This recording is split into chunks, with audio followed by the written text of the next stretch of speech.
Welcome to the Genius Factory. Enjoy the video. In this video, I will explain how to make cotton candy at home without using a machine. First, gather your ingredients: 2 cups of granulated sugar, 1/4 cup of water, and a few drops of your favorite food coloring.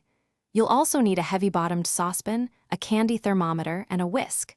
Prepare a clean, dry surface, like a baking sheet covered with parchment paper, to collect your delicious homemade treat. Now, let's cook the sugar syrup. Combine the 2 cups of sugar and 1/4 cup of water in your heavy-bottomed saucepan over medium heat. Stir gently until all the sugar is completely dissolved. Once dissolved, stop stirring and insert your candy thermometer. Bring the mixture to exactly 320 degrees Fahrenheit. It's crucial not to stir once it starts boiling. Remove the pan from the heat as soon as it hits the target temperature. This is where the magic happens. Let the hot syrup cool for about 5 minutes. It will thicken slightly. Now, dip your whisk into the syrup, ensuring it's coated. Then, quickly flick the whisk back and forth over your prepared parchment paper. You'll see fine sugar threads begin to form. Keep repeating this motion, collecting the delicate strands as they build up into fluffy cotton candy.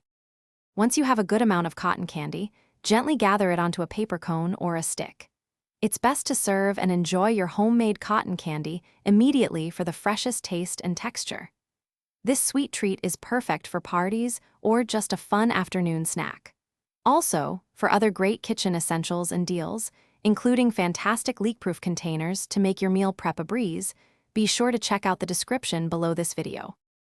Thanks for watching. If you found this helpful, don't forget to like and subscribe.